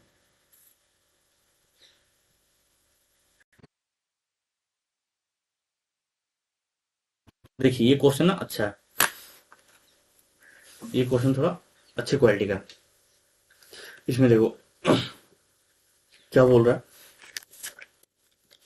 इसमें बोल रहा है आपका R pays 100 rupees to P with ₹5, ₹2 and ₹1 coins, the total number of coins used for paying are 40, जो टोटल नंबर ऑफ कॉइन कितने 40 है। What is the number of coin of denomination 5 in the ₹5 in the payment, 5 रुपए के कितने note है। ठीक है, यहाँ पे देखो मान लो आर, क्या इसमें क्या बोला गया कि जो कोई बंदा आर है, ठीक है, वो पी को 100 रुपया देता है, किस किस डेनोमिनेशन में देता है, 5 रुपये में देता है, 2 रुपये में, 1 रुपये में देता है। ठीक है, और जो टोटल पैसे कितने 40 है, मतलब जो टोटल डेनोमिनेशन है 5 रुपये, 2 रुपये और 1 रुपये के जो कॉइन है, टोटल मिला के कितने 40 कॉइन है। ठीक है, तो इसमें 5 रुपये के कितने कॉइन है ये हमसे पूछा गया है। चलिए देखते हैं, जैसे मान लो ₹5 है, 5 रुपये कुछ कॉइन होंगे, कुछ 2 रुपये कॉइन होंगे, कुछ 1 रुपये कॉइन होंगे। मान लो मैंने एक्स है, ये वाई है और ये जेड है, ठीक है। हमें तो पता नहीं एक्चुअल कि किसका कितना है, तो मैंने एक्स वाई जेड मान लिया। मान लो 5 रुपये का एक्स कॉइन है और 2 रुपये का वाई कॉइन है और 1 रुपये का जेड कॉइन है। तो देखो यहाँ से क्वेश्चन से क्या देखो आप कि जो टोटल नंबर ऑफ कॉइन है वो कितने 40 है। टोटल नंबर ऑफ कॉइन कितने हो गए, X plus Y plus Z. ये टोटल नंबर ऑफ कॉइन कितने हो गए, 40 हो गए। क्वेश्चन से तो ये दिया। और कितने रुपए वो देता है, 100 रुपया। तो ये जो दोनों को मिला के है, मान लो कितने 5 रुपए कुछ कॉइन होंगे, 2 रुपये कुछ कॉइन होंगे, 1 रुपये कॉइन होंगे, ये तीनों को सम करके कितने पैसे हो गए, 100 रुपये। तो यहाँ पे देखो अगर 5 रुपये कितने का एक्स कॉइन है, 5x हो जाएगा रुपीज, इतने रुपये हो जाएंगे। 2 रुपये कितने वाइन कॉइन है, तो 2y हो जाएगा, इतने रुपये हो गए। और यहाँ पे 1 रुपये कितने जेड कॉइन है, तो 1 इंटू जेड, जेड हो जाएगा। ये कितने किसके इक्वल है, 100 के रुपीज, 100 रुपये के बराबर। ये तो नंबर ऑफ कॉइन्स है 40, और ये कितने रुपीज में हो रहे हैं वो है, ठीक है। तो यहाँ से 2 इक्वेशन निकल गया हमारा। अब ये दोनों इक्वेशन को हम सब्ट्रैक्ट करते हैं, पहले से दूसरे को सब्ट्रैक्ट करेंगे, ठीक है। तो 1 - 2 करेंगे। ये मैं आपको इतना डिस्क्राइब करके बता रहा हूँ ताकि आपको इजीली समझ आ जाए। बाकी आप जब एग्जाम में करोगे तो आप सारे स्टेप काट के तुरंत कर सकते हो, ठीक है। तो ये क्या हो जाएगा, 5x - 4x 4x, 2y - y y, और z - z तो कट गया, ठीक है। 100 - 40 60, ये हमारा हो गया, ये हमारा आ गया। तो यहाँ पे देखो हमें क्या पूछा कि 5 रुपए के कितने कॉइन है, 5 रुपए के कितने कॉइन है, एक्स। तो मैं एक्स को इधर रखता हूँ, बाकी उधर ले आता हूँ। तो ये 60 माइनस वाई बाय 4, 60 - y/4 हो जाएगा। अब यहाँ पे देखो,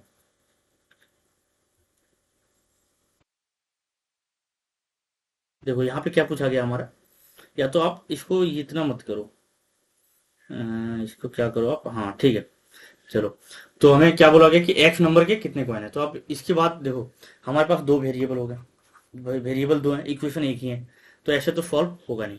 तो हम क्या करेंगे, ऑप्शन से वैल्यू पुट करके देखेंगे, ठीक है। ऑप्शन से वैल्यू पुट करके देखेंगे। तो यहाँ से ये वाली इक्वेशन है, ये इक्वेशन नहीं बनाते हम, यहाँ से बनाते हैं हम, जैसे y बराबर 60 - 4x हो जाएगा, ठीक है। तो यहाँ पे देखो अगर y की जगह, सॉरी, ये हमारा क्या एक्स का सारे ऑप्शन में तो एक्स के ही सारे है ना, क्योंकि हमें पूछा गया 5 रुपए के कितने कॉइन है। तो 5 रुपए के कॉइन कितने हैं, तो ये हमारा एक्स का वैल्यू दिया हुआ 17 हो सकता है, या तो 16, या तो 13, या तो 18, यही हो सकता है। तो हम डायरेक्ट वैल्यू पुट करके इसमें देखेंगे, ठीक है। अगर हम एक्स की जगह 17 रख देते हैं तो हमारा क्या हो जाएगा, 60 - 17 = 68, तो हमारा -8, तो -8 हो गया। तो ये क्या, ये पॉसिबल नहीं है, क्योंकि कोई भी जो वाई कितने नंबर ऑफ कॉइन है, ये कभी माइनस में हो सकते क्या, नहीं, या तो 0 होगा, या तो 1 होगा, या तो 2 होगा, या तो 3 होगा। माइनस में तो नहीं हो सकता ना कि मेरे पास -8 कॉइन है, ठीक है। तो ये ऑप्शन गया। अगर हम इसकी जगह 16 रखते हैं, अगर हम 16 रखते हैं, 16 पुट करते हैं, तो हमारा क्या हो जाएगा, 60 - 64, तो ये भी क्या आ रहा है, -4। तो ये भी नहीं हो सकता, -4 तो कोई हो नहीं सकता कि तुम्हारे वो -4 कॉइन है, तो ये भी पॉसिबल नहीं है। ऐसे 18 रखेंगे तो भी बढ़ जाएगा। अगर हम यहाँ पे 13 रखते हैं, ठीक है, अगर हम 13 पुट करते हैं, तो यहाँ पे देखो 60 - 13 = 52 बराबर 8 हो गया। तो y कितना हो जाएगा, 8, मतलब y क्या है, 2 रुपये कॉइन कितना है, 8 है। दो, तो ये तो पॉसिबल है, ये तो पॉसिबल है कि 2 रुपये कॉइन 8 हो सकते हैं। और यहाँ से अगर 2 रुपये कॉइन 8 है, तो यहाँ पे x का वैल्यू क्या निकलेगा, 13। तो हमारा x क्या है, 13 है, ठीक है। x = 13। तो 5 से कितने कॉइन चाहिए, 13, ठीक। तो ये आंसर हमारा हो गया। इसमें देखो, इसमें मैं ऑप्शन से क्यों पुट करना पड़ा, क्योंकि हमारा जब जब हमने ये दोनों इक्वेशन, इसमें क्या देखो 3 वेरिएबल है लेकिन इक्वेशन तो 2 ही है। जब भी होता है ना, ये रूल होता है, ठीक है। अगर आपको 2 वेरिएबल है, 2 इक्वेशन है, तो आप सॉल्व कर सकते हो। लेकिन अगर इक्वेशन 2 है और वेरिएबल 3 हो गए, तब तो आपको सॉल्व करना मुश्किल हो जाएगा, फिर आपको ऑप्शन से पुट करके देखना पड़ेगा। जैसे इसमें क्या एक्स वाई जेड है, एक्स वाई जेड है, इसमें 3 वेरिएबल हो गए, एक्स वाई जेड। लेकिन हमारे पास क्या इक्वेशन कितने हैं, 2 है, तो इसीलिए ये सॉल्व नहीं हो सकता। तो हम यहाँ से ऑप्शन से पुट करके देखेंगे, ठीक है। चलिए, ये तो समझ आ गया होगा आपको। चलिए नेक्स्ट देखते हैं।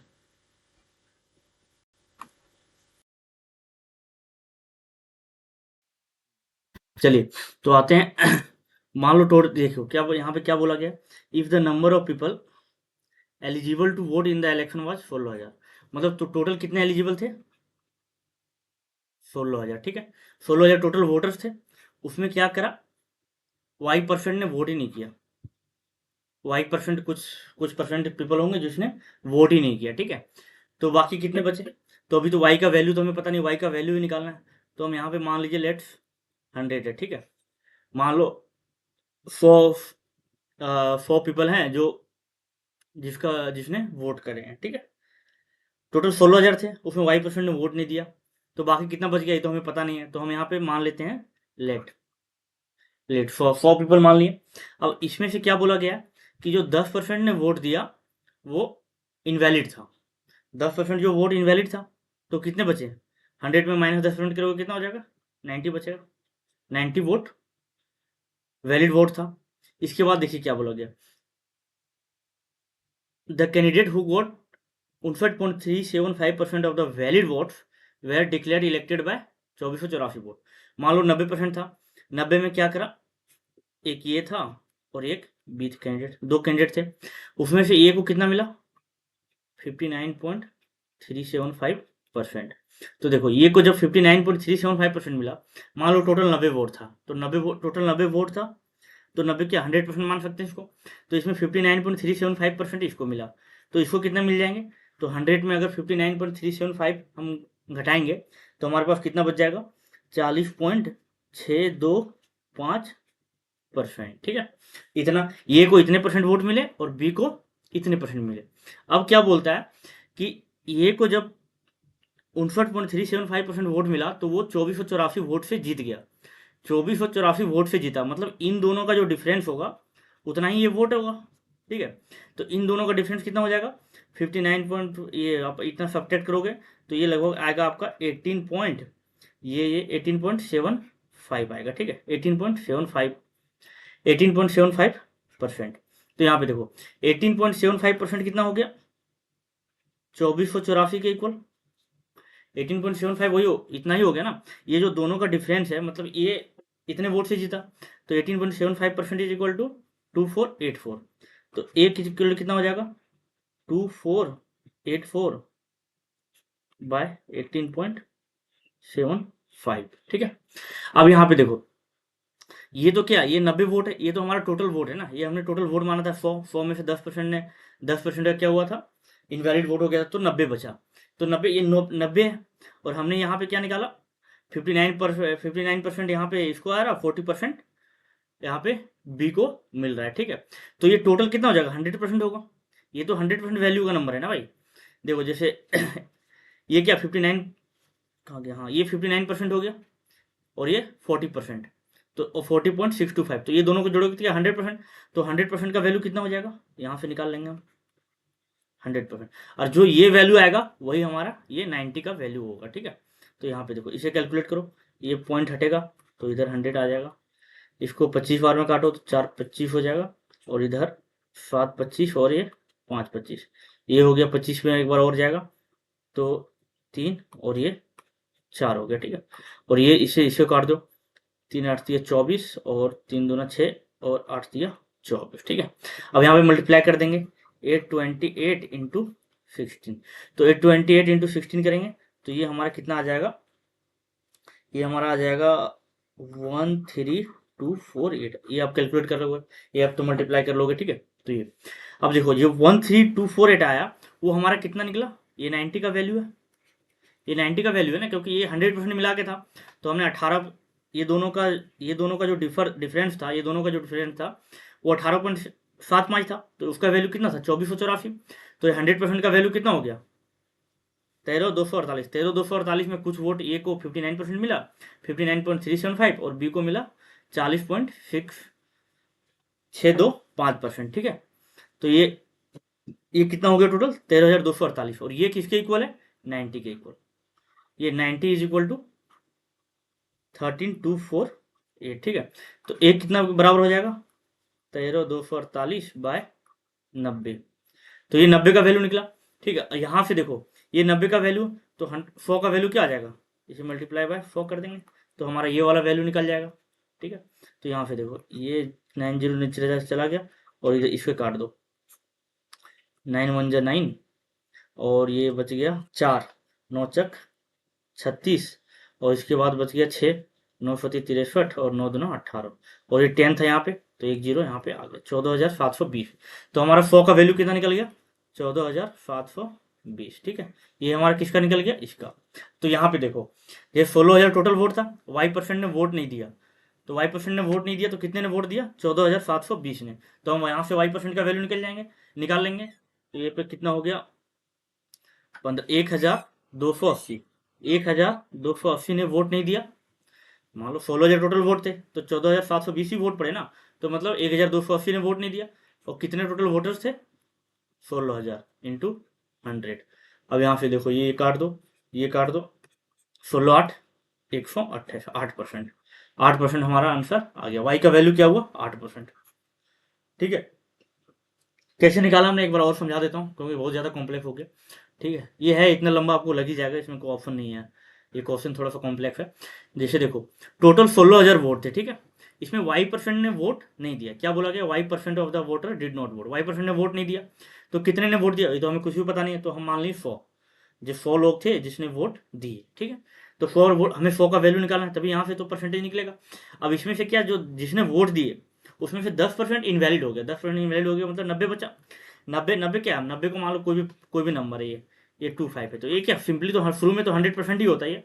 तो मान लो 90 का 100% है, तो 90 में 59.375% वोट ए को मिले, और 40.625% वोट बी को मिले। और ये जीता कितने वोट से, 2484 वोट से। तो ये दोनों का डिफरेंस होगा, वही 2484 के इक्वल होगा। तो वहां हमने ये किया, ये दोनों का डिफरेंस हो गया।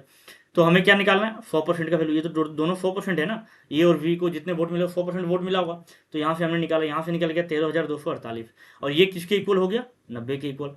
और 90 के इक्वल हो गया, तो हमने यहाँ 100 का वैल्यू निकाल दिया, और इसके बाद यहाँ से हम परसेंटेज निकाल दिया, यहाँ से निकल गया वाई का। ठीक है, तो इतना ही था। चलिए नेक्स्ट देखते हैं। इसमें क्या बोला गया, if the sum of two sides of an equilateral triangle is 16 centimetre, then find the third side. कोई भी इक्विलेटरल ट्राइंगल है, उसके दो साइड का सम 16 सेंटीमीटर दिया है। ठीक है, तो हमें थर्ड साइड निकालना है। ठीक है, मान लो इक्विलेटरल ट्राइंगल क्या प्रॉपर्टीज होता है, जिसके तीनों साइड इक्वल होते हैं, ये साइड ये साइड ये साइड, तीनों side, all three side equal होते हैं, तो आपको पता होगा। तो ठीक है, तो दो साइड के सम कितना दिया है, 16 दिया है, तो एक साइड कितना हो जाएगा हमारा, 16/2, 8 हो जाएगा एक साइड का, क्योंकि तीनों साइड हमारा इक्वल होता है।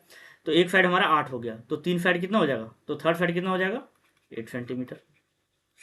ठीक है, ये हमारा आंसर हो जाएगा। ये तो बहुत सिंपल था, बहुत इजी था।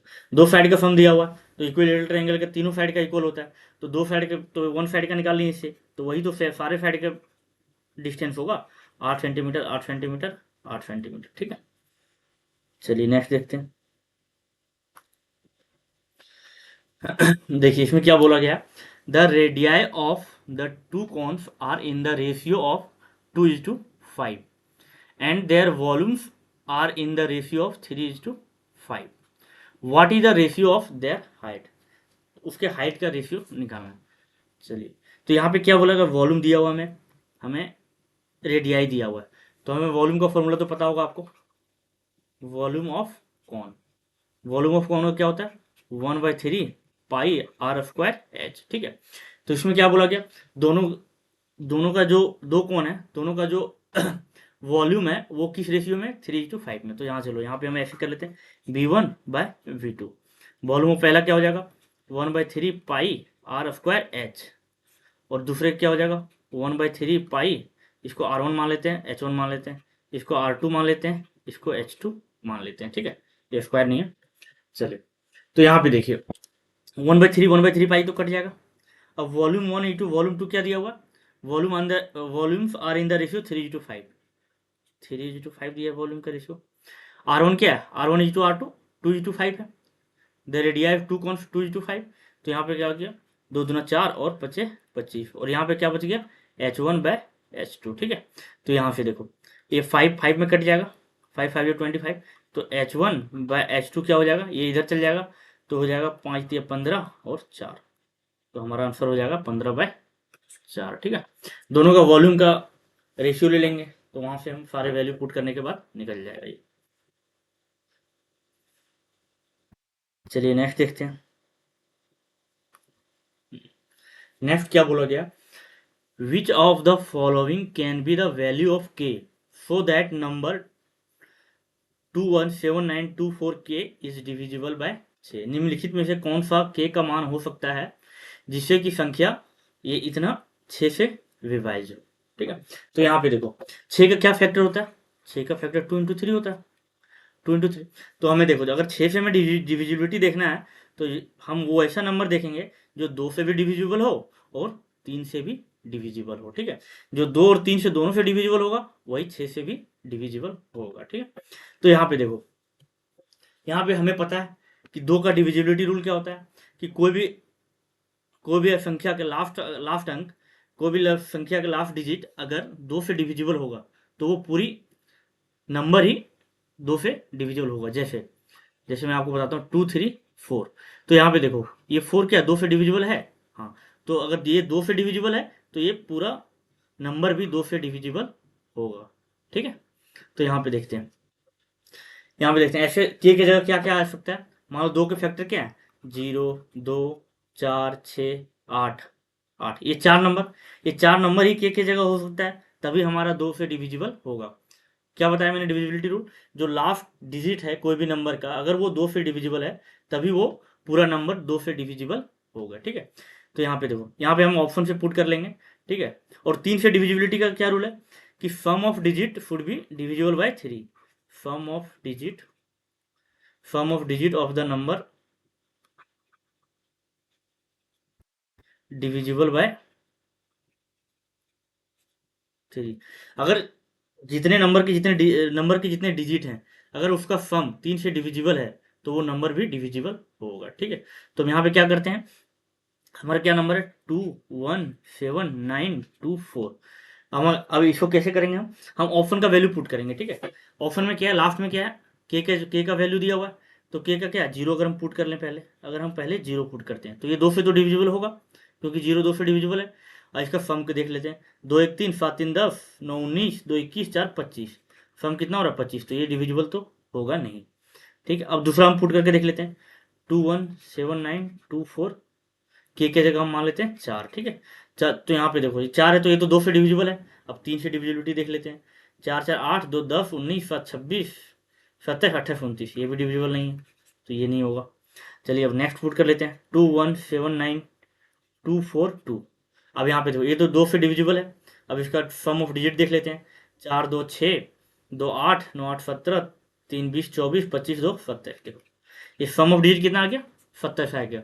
27 आ गया मतलब ये 3 से डिविजिबल है। ठीक है, और ये 2 से भी डिविजिबल है क्योंकि लास्ट में 2 है, तो हमारा आंसर क्या हो जाएगा 2। ठीक है, चलिए नेक्स्ट देखते हैं। नेक्स्ट में क्या बोला गया, which of the following can be the value of के इफ इतना इज इक्वल टू के।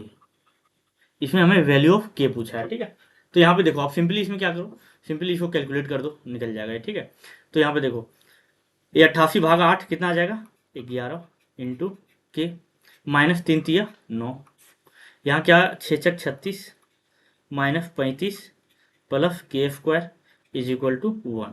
ठीक है, तो यहाँ पे देखो 11 के माइनस 9 बाय, इसे हम इधर लेते हैं 36 माइनस 35 क्या 1 बच जाएगा, के स्क्वायर प्लस 1 हो जाएगा। अब यहाँ हम एक साइड ले आते हैं, ये हमारा लीनियर इक्वेशन बन जाएगा। फिर यहाँ से वैल्यू निकाल देंगे के स्क्वायर माइनस 11 के प्लस 10, ये हमारा लीनियर इक्वेशन निकल गया। यहाँ से हम वैल्यू निकाल देंगे के स्क्वायर माइनस 10 के, लीनियर इक्वेशन तो सॉल्व करने जानते ही हो गया आप, तो यहाँ से ये हो गया। और यहाँ से के हमने कॉमन लिया, के माइनस 10 माइनस 1 के माइनस 10, तो के का वैल्यू क्या निकल गया, एक 1 होगा और एक 10 होगा, तो हमारा आंसर क्या हो जाएगा 1/10। ठीक है, ये सिंपली था, कुछ नहीं था इसमें, आपको वैल्यू जैसे जो बताया गया उसे कैलकुलेट करना था और एक लीनियर इक्वेशन सॉल्व करना था। ठीक है, चलिए नेक्स्ट देखते हैं। हाँ, नेक्स्ट में क्या बोला गया, ये क्वेश्चन देखो, read the given information and answer the question that follows. The following tables give the percentage of marks obtained by 7 students in different subject in an examination.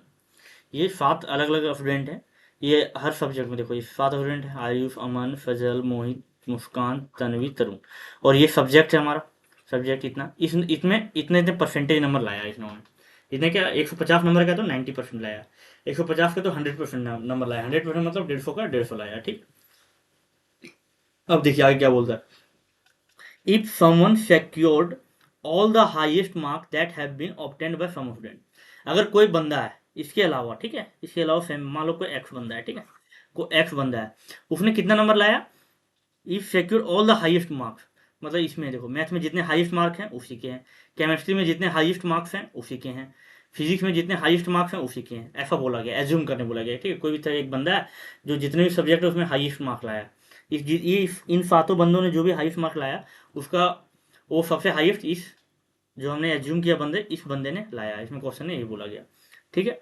In the 6 subject given what would be the exact overall percentage scored by that student, तो वो उसने कितने percent overall number लाए हैं ये पूछा गया, ठीक है। जो भी है, मान लो क्या कोई एक्स बंदा है, इसने क्या किया, मैथ्स में जितने नंबर आए हैं सबके, उसमें से जिसके हाईएस्ट नंबर आए वो हाईएस्ट नंबर इसने लाया, केमिस्ट्री में जिसके हाईएस्ट नंबर आए हैं वो हाईएस्ट नंबर इसने लाया, इसमें इसका मतलब जो भी 6 सब्जेक्ट में है उसका हाईएस्ट नंबर कोई एक्स बंदे ने लाया है, ठीक है। तो पहले मैथ का देख लेते हैं।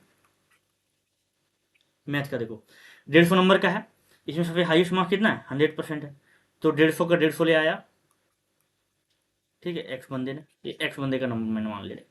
केमिस्ट्री में देखो 130 नंबर का है, ठीक है, 130 नंबर का था, इसमें कितने हाईएस्ट परसेंटेज है, 80, तो अमन ने लाया था 80%, लेकिन ये जो 80% नंबर है ये किसने लाया, एक्स बंदे ने। जो भी सब्जेक्ट के हाईएस्ट मार्क्स है वो लाया है एक्स बंदे ने, जो भी मैंने एज्यूम किया है। तो यहाँ पे देखो वो 130 का हम निकाल देंगे 80%, 80%, यहाँ 2 0 गया, ये 2 0 गया, 13 8 104, यहाँ निकल गया, ये हमारा किसका निकल गया, केमिस्ट्री का। केमिस्ट्री में 104 ले आया उसने। अब इसके बाद देखो फिजिक्स में क्या बोला गया, 120 नंबर का है टोटल, इसमें कितना सबसे हाईएस्ट कितना है, 90%, तो वो किसने लाया होगा, एक्स बंदे ने। तो 120 का 9/10, 90% है, तो एक जीरो हटा दिया मैंने पहले, तो यहाँ यहाँ 12 9 108, तो हमने ले आया यहाँ पे फिजिक्स में कितने लाया उसने, 108, ठीक है। अब देखो ज्योग्राफी में क्या है, 95% लाया, तो ये कितने 100 नंबर का है, तो 100 का 95% कितना हो जाएगा, 95 हो जाएगा, तो हम यहाँ लिख देंगे 90, ठीक है। इसके बाद देखो हिस्ट्री में क्या है, हिस्ट्री कितने नंबर का है, 60 नंबर का, 60 में कितने सबसे हाईएस्ट कितना नंबर है, 90 नंबर है, तो 60 का 90% कितना हो जाएगा, 60 इंटू 9/10, तो ये 0 0 गया, 9 6 54, तो ये हमारा हो जाएगा 54, एक इसमें हिस्ट्री में नंबर, ठीक है।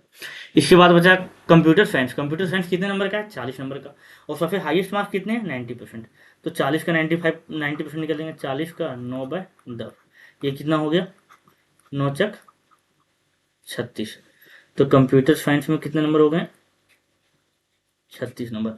अब हम इसे जोड़ देंगे, 8 4 12 4 16 6 22 का 2,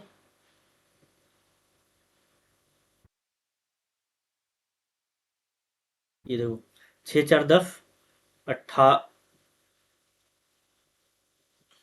सॉरी, ये क्या हमने ज्योग्राफी में ना गलती की है, ठीक है। ज्योग्राफी में कितने 100 नंबर के हैं, तो इसमें कितना हाइस्ट आया 95, तो हम यहाँ पे क्या देंगे 95, ये 90 मैंने गलती से लिख दिया था, वही मुझे लगा। 8 4 12 5 17 4 21 6 27 के 7 2 हो गया, 3 2 5 5 10 19 5 24 के 4 2 बच गया, और ये 3 2 5, तो टोटल कितने हो गए 547 नंबर इसने लाए हैं। लेकिन ओवरऑल मैक्सिमम मार्क्स कितने हैं, तो ये जोड़ देंगे 150 130 280 और 120, तो कितने हो गए 400 500, और ये इधर से 100 600, तो ये टोटल कितने लाए 547 नंबर लाए हैं इसमें, कितने टोटल में 600 में। तो इसका परसेंटेज निकालेंगे, परसेंटेज निकालने के लिए क्या 100 से मल्टीप्लाई करते हैं, तो ये 2 0 गया, और 6 9 54 और 1 और 91.1/6, तो ये हमारा आंसर हो गया, ठीक है। समझ आ गया होगा कि जो एक बंदा हमने एज्यूम किया है उसने सब सब्जेक्ट में सबसे हाईएस्ट मार्क्स उसी के आए हैं, ठीक है। तो इसके यहाँ से ओवरऑल मार्क्स ये 600 जोड़ यहाँ से जोड़ दिया हमने, तो ये हमारा परसेंटेज निकल गया 91.1/6% हमारा आंसर है, ठीक है। चलिए नेक्स्ट देखते हैं।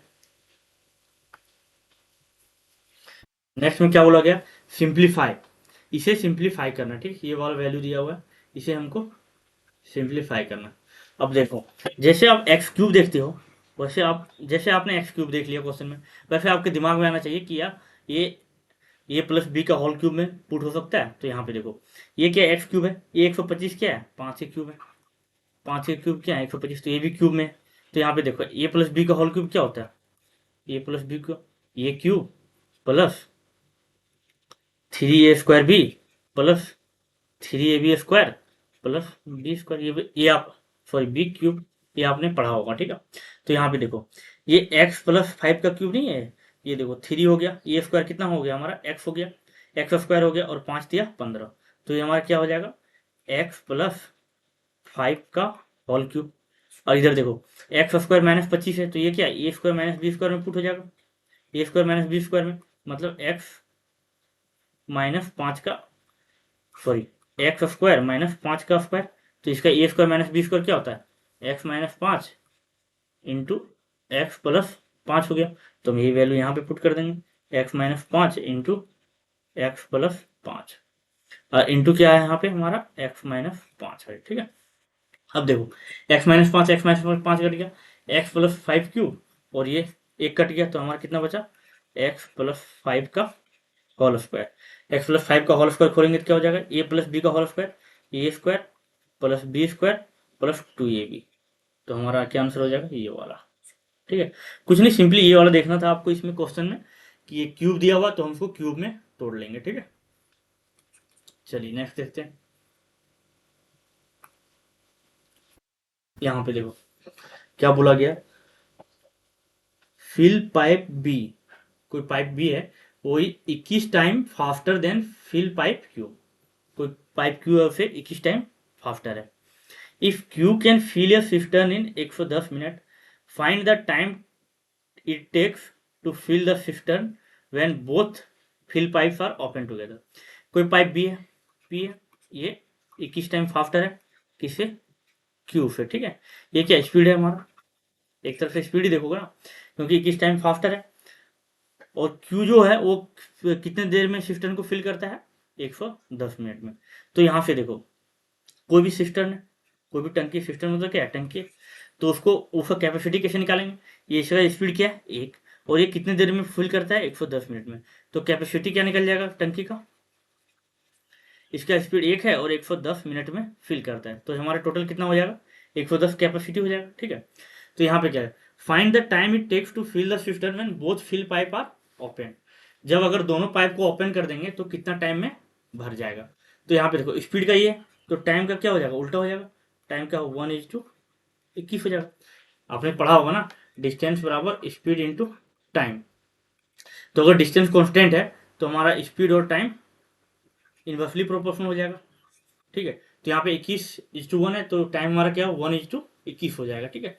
तो हमें क्या बोला गया कि बोथ पाइप, दोनों पाइप को पी और क्यू को कितना देर में भर देगा, ठीक है। तो हमारा टोटल कैपेसिटी क्या है 110, और हमारा टाइम क्या ले रहा है, सॉरी ये तो टाइम निकला, तो हम टाइम नहीं, हमें क्या निकालना है कि कितने टाइम में ये भर रहा है, तो हम स्पीड से डिवाइड करेंगे, ये तो कैपेसिटी हो गया हमारा, ये हमारा टोटल कैपेसिटी हो गया, ये हम टोटल स्पीड से डिवाइड कर देंगे तो हमारा क्या निकल जाएगा टाइम निकल जाएगा। तो 110 है और स्पीड कितना है, एक का 21 है, एक का 1 है, तो दोनों का कितना हो जाएगा 22, ठीक है। तो यहाँ क्या निकलेगा 22 × 110, 100, ये कितना हो गया 5 मिनट, 5 मिनट में दोनों भर देंगे, ठीक है। चलिए नेक्स्ट देखते हैं, इसमें क्या बोला गया, an article is marked at 550 if it is sold at a discount of 40%, then the selling price become 10% more than its cost price. What is the cost price? क्या लिखा है, एक वस्तु पर 550 अंकित है, यदि इसे 40% की छूट पर बेचा जाता है तो विक्रय मूल्य इसके क्रय मूल्य से 10% अधिक हो जाता है। तो क्रय मूल्य ज्ञात करें, हमें निकालना है क्या कॉस्ट प्राइस, सीपी निकालना है, ठीक है। हमें निकालना है सीपी। यहाँ पे देखो हम क्या करते हैं, एक सीपी ले लेते हैं, ऐसे क्वेश्चन में आप मोस्टली ऐसे करना, एक सीपी ले लो, एक सीपी का बना दो, एक एसपी का बना दो, एक मार्क प्राइस का बना दो, ठीक है। इसमें क्या बोला गया, if it is sold at a discount of 40%, अगर 40% के डिस्काउंट में बेचा जाए, 40% क्या होता है परसेंटेज में आपने पढ़ा होगा 2/5, तो मतलब 5 था और उसके 5 में 2 डिस्काउंट दिया, तो सेलिंग प्राइस कितना हो गया 3 हो गया। ये भी बोला 40% डिस्काउंट, मतलब 5, कोई मान लो नंबर 5 था उसमें 2 का इसको डिस्काउंट दे दिया तो हमारा सेलिंग प्राइस कितना हो गया, 3 हो गया। Then the selling price become 10% more than its cost price. तो उसके बाद क्या, जो सेलिंग प्राइस होता है वो कॉस्ट प्राइस के 10% अधिक हो जाता है। 10% क्या होता है, 1/10। तो हमारा क्या 10 था और यह 11 हो गया। ठीक है, अब हम इसका रेशियो ले लेंगे। तो इसके लिए क्या करते हैं, 3 है तो 3 इधर डाल दो, जो भी 11 है तो 11 इधर डाल दो। ठीक है, ये आपने रेशियो में पढ़ा होगा कि यहाँ देखो 3 है तो उसके आगे जो ब्लैंक है उसमें डाल दो वही सेम नंबर। ये 11 लास्ट में क्या 11 नंबर है, इसके आगे ब्लैंक था तो 11 डाल दो। तो ये 10 या 30 हो गया, 11 तो 33 हो गया और 11 पचे 55 हो गया। अब हमें क्या दिया, an article is marked at 515। कितने पे मार्क हुआ है, 550 पे। तो हमारा हमने जो मार्क निकाला वो क्या है, 55। तो ये किसके इक्वल है, 550 के इक्वल। तो एक किसके इक्वल हो जाएगा, 10 के इक्वल हो जाएगा। तो हमें क्या निकालना, कॉस्ट प्राइस। कॉस्ट प्राइस क्या है हमारा, 30 यूनिट। तो 30 यूनिट क्या हो जाएगा, 30 इंटू 10, 300। 300 हमारा अब निकल गया कॉस्ट प्राइस। ठीक है, चलिए नेक्स्ट देखते हैं। हाँ, इसमें देखो क्या बोला गया, the average marks out of 100 of boys and girls in an examination are 75 and 80 respectively. If the average marks of all the students in that examination are 78, find the ratio of number of boys to the number of girls. इसमें क्या है, 100 number के 100 number में boys के जो average marks है वो क्या है, 75 है। और जो गर्ल्स के एवरेज मार्क्स है वो क्या है, 80 है। ठीक है, और ओवरऑल एवरेज कितना है, 78 है। तो रेशियो निकालना है बॉयज और गर्ल्स पे, कितने लड़के और लड़की के, लड़के और लड़की की रेशियो निकालना है। ठीक है, तो इस टाइप के क्वेश्चन में आपने पढ़ा होगा एवरेज में या फिर रेशियो में आपने पढ़ा होगा कि देखो ये हमारा क्या है, बॉयज, ये हमारा क्या है, गर्ल्स है। बॉयज के एवरेज मार्क्स कितने हैं, 75, और गर्ल्स के एवरेज मार्क्स हैं 80, और ओवरऑल एवरेज क्या है, 78। तो हम इसको यहाँ पे लिखते हैं ओवरऑल एवरेज। अब यहाँ पे देखो इसे क्या सब्ट्रैक्ट करना है, 78 माइनस 75 कितना हो जाएगा, 3, और 80 माइनस 78 कितना हो जाएगा, 2। तो ये हमारा क्या, गर्ल और बॉयज का रेशियो कितना आ गया, 2:3। ठीक है, ये हमारा रेशियो आंसर हो जाता है। ठीक है, जब भी ऐसे क्वेश्चन आएंगे ओवरऑल एवरेज दिया हुआ है, सिंगल सिंगल का एवरेज दिया हुआ है, तो हम इसी मेथड से बनाएंगे। ठीक है, यहाँ से बॉयज का एवरेज टोटल, बॉयज का कितना है 75, गर्ल का 80, ओवरऑल एवरेज क्या 78। तो यहाँ रेशियो हमारा निकल गया नंबर ऑफ बॉयज गर्ल्स का 2:3। चलिए नेक्स्ट देखते हैं। ये क्वेश्चन देखते हैं। The following table shows the total candidates appear and number of candidate present.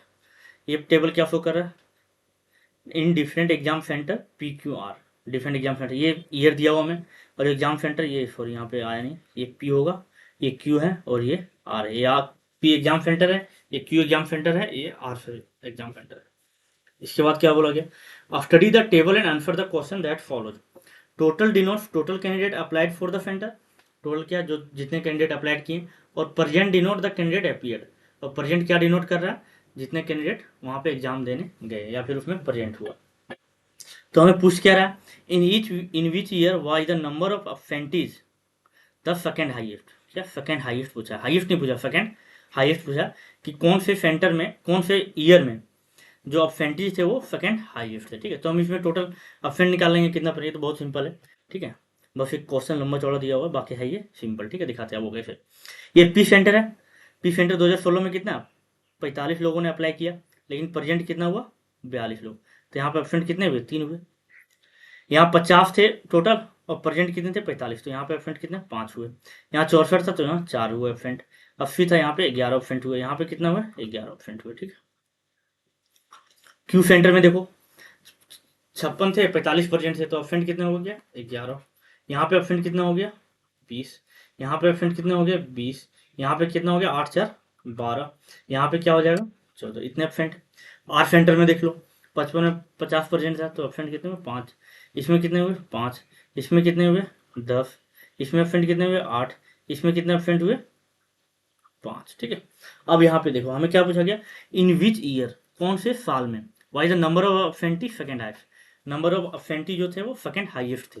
तो यहाँ पे देखो इस साल का 2016 को निकालना है, तो पी सेंटर में, क्यू सेंटर में, आर सेंटर में, ये तीनों को जोड़ देंगे तो हमारा कितना हो जाएगा, ये 11 5 16 3 19, यहाँ पे कितना हो जाएगा, 20 5 25 5 30। यहाँ पे कितना हो गया, 30 34 हो गया। यहाँ पे कितना हो गया, 12 8 20 3 31। और यहाँ पे कितना हो गया, 14 11 25 5 30। तो हमें क्या पूछा गया कि कौन से साल में सेकंड हाईएस्ट था। सबसे हाईएस्ट क्या है, 34, और उसके बाद क्या है, 31। तो 31 कौन से साल में है, 2019 में। तो हमारा आंसर क्या हो जाएगा, 2019। ठीक है, तो ये बहुत सिंपल था। सिंपली सबका कितने परसेंट है, कितने परसेंट है, वो निकाल के उसमें जोड़ के देख लेना था कौन से ईयर में सेकंड हाईएस्ट। तो ये आपका पूरा जितने भी 9 सितंबर 2024 में पूछे गए थे वो सारे सॉल्व हो गए। और ये आपके क्वेश्चन है, प्रैक्टिस कर लोगे तो ये एग्जाम के लिए बहुत इंपॉर्टेंट है, क्योंकि हमेशा सीजीएल में प्रीवियस ईयर ही पूछे जाते हैं। ठीक है, तो ये क्वेश्चन आपको एक बार खुद से ट्राई करना, फिर जो आप को समझ में नहीं आए वो सॉल्यूशन से देख लेना। ठीक है, तो यहीं तक था।